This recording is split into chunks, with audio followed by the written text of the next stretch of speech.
tenez-vous là. Tenez-vous là. C'est une invitation que le Seigneur veut nous donner ce matin. Tenez-vous là. Je crois qu'il y a des lieux où le Seigneur nous invite à le rejoindre. Tenez-vous là. Le texte que nous allons lire se trouve dans 2 Chroniques, au chapitre 20. Et nous allons commencer par le premier verset pour bien comprendre la situation, le contexte, savoir de quoi il s'agit. Donc nous sommes dans 2 Chroniques, au chapitre 20, à partir du premier verset. Alors nous lisons. Après cela, les fils de Moab et les fils d'Ammon, et avec eux des Moabites, marchèrent contre Josaphat pour lui faire la guerre. On vint informer Josaphat en disant « Une multitude nombreuse s'avance contre toi depuis l'autre côté de la mer, depuis la Syrie, et ils sont à Hatsat-son-Tomar, qui est en Guédi. » Dans sa frayeur, Josaphat se disposa à chercher l'Éternel. Et il publia un jeûne pour tout Juda. Juda s'assembla pour invoquer l'Éternel, et l'on vint de toutes les villes de Juda pour chercher l'Éternel. Quelle est la situation ? Dans le texte que nous venons de voir, il y a une grande armée, une menace qui se présente contre le peuple de Dieu, contre Juda. Et devant cette menace, le roi, Josaphat, va mobiliser le peuple.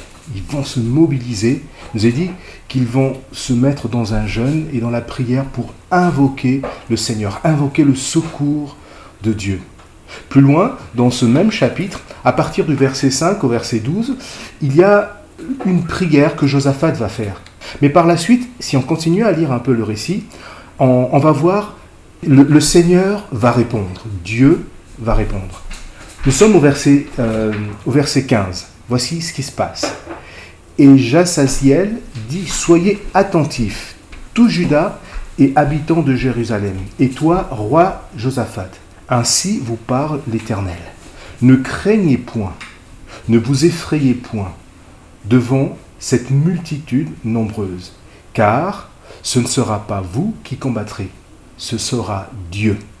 Demain, descendez contre eux. Ils vont monter par la colline de Tzit, et vous les trouverez à l'extrémité de la vallée, en face du désert de Jérul. Vous n'aurez point à combattre en cette affaire. Présentez-vous, tenez-vous là. Je reprends cette partie. Présentez-vous, tenez-vous là. Et vous verrez la délivrance que l'Éternel vous accordera. Juda et Jérusalem, ne craignez point et ne vous effrayez point. Demain, sortez à leur rencontre et l'Éternel sera avec vous. Tenez-vous là. Tenez-vous là. Et dans une autre version, je vais lire le verset 17, il nous est dit « Vous n'aurez même pas à combattre. Contentez-vous de prendre position et de vous tenir là. » Prendre position et vous tenir là. Oui, ce matin, tenez-vous là, c'est le thème. Et dans cette réponse que le Seigneur va faire au peuple, je dirais qu'il y a 2 éléments qui ressortent, deux choses. La première chose qu'il va demander au peuple, il va leur demander de placer en lui sa confiance. Placer sa confiance dans le Seigneur et ne pas craindre. Il va dire lui-même, c'est Dieu qui combattra pour vous. Je crois que là, il fait appel à la foi. Placer sa confiance en Dieu. Avoir foi. Avoir foi. Devant la difficulté, le Seigneur dit, ayez foi. Ayez confiance. La deuxième chose qu'il va demander, il va leur dire de descendre face à l'adversaire, de se tenir à un lieu précis. Tenez-vous là, face à l'adversaire. Et je crois que là, il leur demande de mettre leur foi en action. Dans la première partie, il leur demande d'avoir foi. Maintenant, il leur dit, mettez votre foi en action. Tenez-vous là. Il s'agissait, pour le peuple, de se placer devant l'adversaire. Ça ne devait pas être une chose facile parce qu'ils craignaient justement l'adversaire. Et il leur dit de se tenir là. Que veut dire tenez-vous là ? Je crois qu'il s'agit, premièrement, d'une invitation. Une invitation. Le Seigneur invite le peuple à venir à cet endroit. Une invitation. Dieu nous invite à venir avec lui dans un lieu précis. Être dans un lieu précis avec lui. Retenons déjà cela. Le Seigneur nous invite. Et ce que nous devons également réaliser, c'est que nous sommes libres d'obéir au Seigneur. Mais nous devons aussi être conscients que nos choix ont des conséquences. Nos choix ont des conséquences. Mais c'est une invitation que le Seigneur nous demande. Et nous demande de venir là. Qu'est-ce que cela veut dire là? Que traduit cela à cet endroit précis? Je crois, comme je le disais tout à l'heure, cela parle de la foi et de la confiance. La foi et la confiance que le Seigneur nous demande d'avoir. Le peuple a eu foi et a eu confiance. C'est pour cela qu'ils sont allés à cet endroit précis. Mais ce n'est pas que la confiance. Je crois également que cela nous parle de l'obéissance. Le Seigneur a demandé au peuple de faire quelque chose et le peuple va obéir. Il va venir à cet endroit. Il faut être là où le Seigneur nous attend. C'est une des choses que nous devons retenir ce matin. Être là où le Seigneur nous attend. Et pour nous ce matin, qu'est-ce que cela peut représenter? Ce lieu où le Seigneur nous attend. Ce lieu-là. Je crois que ce lieu, ça pourrait être peut-être pour quelqu'un réaliser que c'est l'endroit où le plan de Dieu va s'accomplir dans sa vie. Être là. Ce lieu où le plan de Dieu s'accomplira pour ma vie. Ce lieu également, cela peut être également une étape que le Seigneur me demande de franchir. Une étape que le Seigneur me demande de franchir. Une victoire à remporter. Ce lieu, c'est le lieu de la victoire. Comme on dit souvent, il n'y a pas de victoire sans combat. Il faut aller à cet endroit pour remporter la victoire. C'est le lieu de la victoire. Mais retenons également, c'est le lieu où Dieu combat pour nous. Ce qu'il faut savoir, c'est que ce lieu n'est pas un endroit géographique, ce n'est pas un endroit précis, ce n'est pas dans une ville. Mais je crois que ce lieu, c'est un rendez-vous que Dieu nous donne, un rendez-vous que Dieu nous donne dans chacune de nos vies. Dieu te donne un rendez-vous ce matin. Tenez-vous là. Ce lieu, je crois également que ce n'est pas souvent notre choix. On ne choisit pas ce lieu, mais c'est le choix de Dieu. C'est le lieu que Dieu choisit. Pourquoi on ne choisit pas ce lieu? Tout simplement parce que bien souvent ce lieu, c'est un lieu où humainement, il y a toutes les raisons de craindre. On l'a vu dans le texte, une grande armée. C'est un lieu que l'on peut redouter. C'est un lieu que l'on veut peut-être éviter. C'est un lieu que l'on veut fuir. Ce lieu représente peut-être un engagement pour toi, une prise de position, une décision à prendre. Et peut-être que tu as toutes les raisons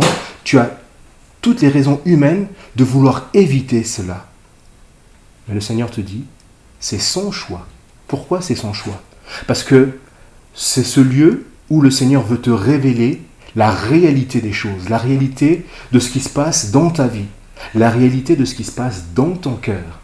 La Bible nous dit que par sa parole, il nous révèle réellement ce qu'il y a sur notre cœur.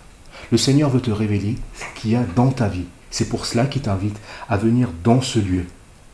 Ce lieu. Ce lieu également, il est important, c'est le choix de Dieu, parce que Dieu sait ce qui est bien pour nos vies. Il sait ce qui est bien pour nos vies. Il veut nous conduire. Il veut nous conduire. Il veut nous diriger. Il veut nous amener dans ses projets. Ce qui est bien pour nos vies. Ce lieu, il est important parce que c'est le choix de Dieu. Pourquoi? Parce que nos choix à nous peuvent nous égarer. La parole de Dieu nous rappelle dans le Proverbe, chapitre 14, verset 12, « Telle voie paraît droite à l'homme, mais son issue, c'est la mort. » Venir dans le choix de Dieu, parce que nos choix à nous peuvent nous égarer. Ce lieu, c'est le lieu de la restauration. C'est le lieu où le Seigneur nous envoie sa consolation. Il nous entoure de ses bras d'amour. Ce matin, il te dit, viens dans ce lieu. Tiens-toi là devant moi, dans ce lieu.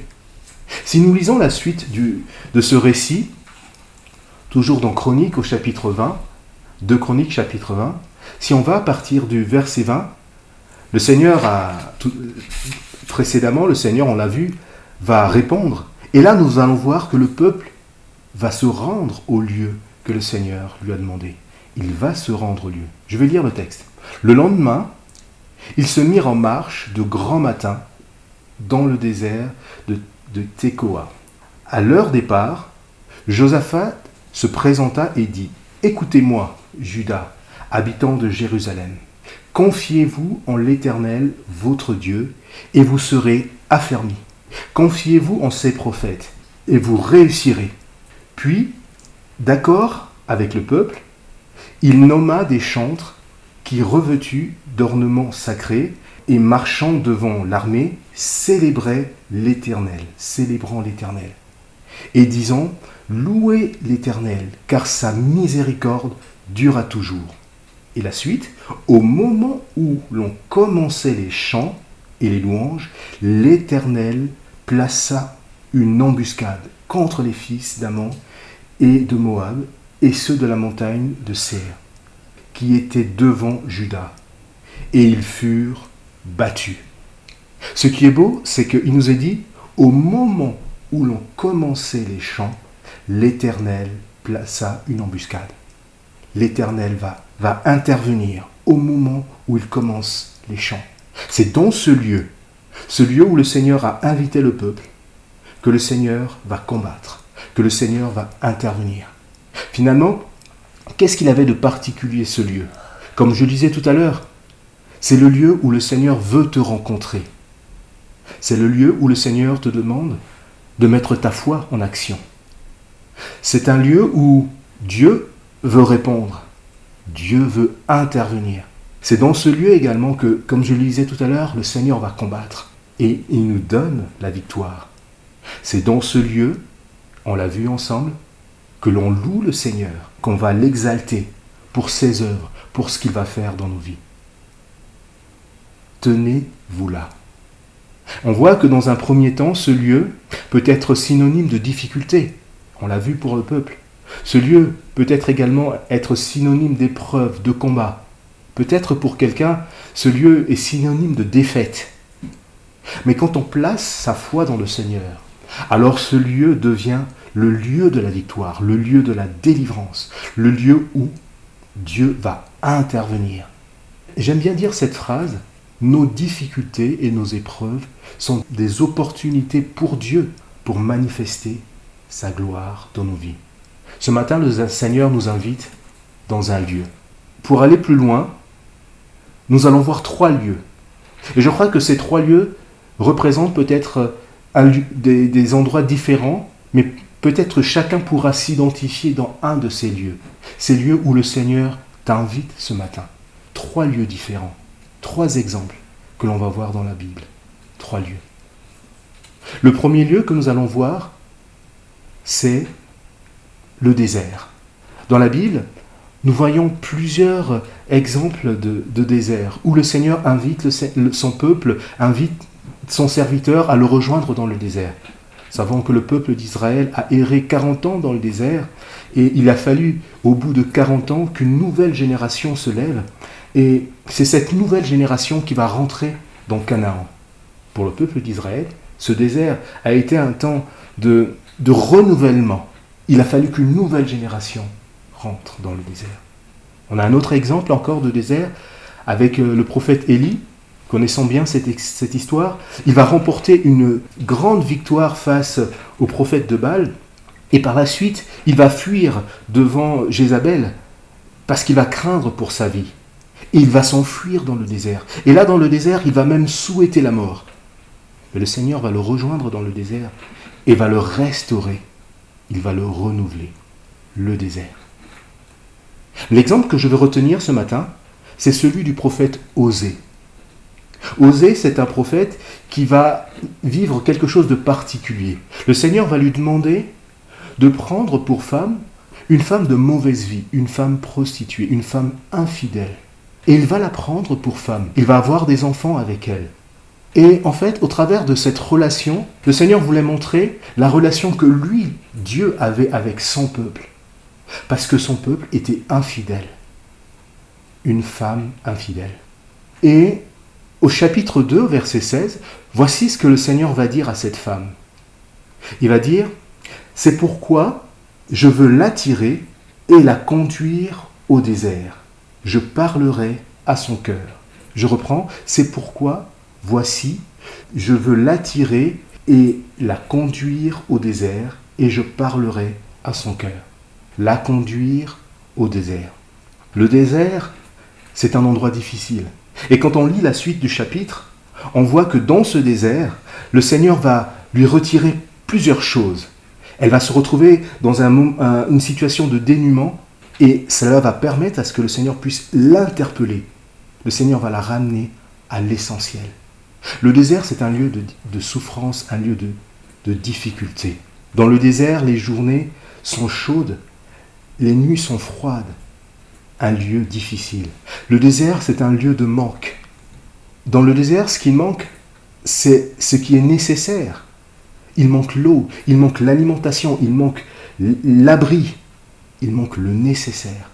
Peut-être que ce matin, tu passes par un désert. Un temps de souffrance, de difficulté, un temps de manque. Le désert, c'est également un lieu d'absence, de solitude. Un lieu où les choses ne sont pas simples. Peut-être que ce matin, tu passes par un temps d'absence, de solitude, un temps qui te paraît difficile. Le désert, c'est un lieu d'épreuve. Mais je crois également que le désert, c'est un lieu propice pour revenir à l'essentiel. Si on pense à la situation dans laquelle on vit actuellement, on pourrait dire que la situation que nous vivons, cet état de crise, c'est un désert. Mais c'est aussi un temps où on revient à l'essentiel. Un temps d'épreuve. Un temps, peut-être aussi pour quelqu'un, un temps de sécheresse spirituelle. Mais je crois qu'il y a des déserts, et ces déserts parfois nous permettent de nous rapprocher de Dieu. Cela permet à ce que, comme on l'a lu, le Seigneur veut parler à notre cœur. Alors ce matin, peut-être que tu passes par un désert. Quel est ton désert? Quelle est cette situation difficile que tu vis? Ce temps de souffrance, ce lieu d'épreuve, de manque, peut-être de solitude. Mais j'aimerais te dire que le Seigneur veut t'interpeller ce matin. Et il veut parler à ton cœur. C'est le premier lieu, le désert. Il y a un deuxième lieu. Ce lieu, c'est les eaux profondes. Les eaux profondes. Et pour parler des eaux profondes, nous allons aller dans l'évangile de Luc, au chapitre 5. Là, nous retrouvons Pierre et ses compagnons qui vont travailler pendant toute la nuit. Il nous a dit qu'ils vont travailler toute la nuit sans rien pêcher, sans rien trouver. Et le Seigneur va les rejoindre. Ils vont atteindre leurs limites. Mais le Seigneur va les rejoindre et il va intervenir. Et voici ce que nous lisons à partir du verset 4. Il nous est dit, lorsqu'il eut cessé de parler, il dit à Simon, « Avancez en pleine eau et jetez les filets pour pêcher. » Simon lui répondit, « Maître, nous avons travaillé toute la nuit sans rien prendre, mais sur ta parole, je jetterai le filet. » L'ayant jeté, ils prirent une grande quantité de poissons, et leur filet se rompait. Pierre va décider de faire confiance au Seigneur. « Mais sur ta parole, je jetterai le filet. » Les eaux profondes nous parlent d'un lieu où on a le sentiment d'atteindre nos limites. On n'a plus le contrôle de la situation. On n'a plus le contrôle de la situation. Cela me fait penser également au prophète Ézéchiel, qui lui aussi va se retrouver dans des eaux profondes. Le Seigneur va lui demander de traverser un torrent. Et le texte nous dit qu'en avançant, les eaux vont grandir progressivement. Et si on lit au verset 5 du chapitre 47, voici ce que nous lisons. Il nous a dit, « Il mesura encore 1000 coudées, et c'était un torrent que je ne pouvais traverser, car les eaux étaient si profondes qu'il fallait y nager. » C'était un torrent qu'on ne pouvait traverser. Un torrent qu'on ne pouvait traverser.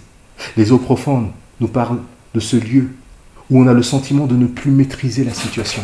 Peut-être que tu as le sentiment d'être là dans ce lieu où tu ne comprends plus rien. Tu ne maîtrises plus la situation.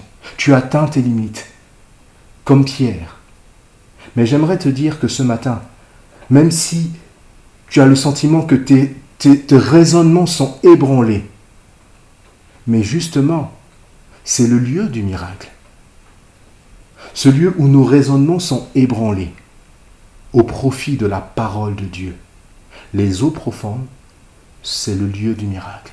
ce lieu où le Seigneur veut agir, ce lieu où le Seigneur veut intervenir avec puissance. C'est également ce lieu où on apprend à dépendre de Dieu, et on se laisse porter par le Seigneur. Le prophète Ézéchiel va dire qu'il fallait nager, il fallait se laisser porter par le torrent. Je ne pouvais traverser, les eaux étaient si profondes. Les eaux profondes, le lieu où on apprend à dépendre de Dieu. Ce matin, peut-être que tu es là également de ce lieu, un lieu où tu ne maîtrises plus rien, tu as le sentiment d'atteindre tes limites, mais le Seigneur aimerait te dire ce matin, donne-lui le contrôle de la situation. Ces eaux profondes nous apprennent à dépendre de Dieu. C'est un lieu où on apprend également à capituler devant le Seigneur, à laisser prise devant le Seigneur, à se laisser porter par Dieu. Il y a un troisième lieu que le Seigneur aimerait nous emmener. Ce lieu, je crois que ce lieu, c'est un lieu qui nous concerne tous, le creux du rocher. On se trouve on va dans le livre d'Exode, au chapitre 33. Et juste pour expliquer un peu la situation, alors que Moïse est dans la présence du Seigneur, à la montagne de Sinaï, le peuple se trouve dans la vallée, et le peuple qui est impatient s'éloigne du Seigneur. Le peuple va demander à Aaron de construire un veau, le veau d'or. Mais Moïse, il est là dans ce lieu, dans la présence du Seigneur, il va faire une demande. Il va dire au Seigneur, Seigneur, révèle-toi à moi, je veux voir ta face. Voici ce que nous lisons dans Exode chapitre 33 à partir du verset 18.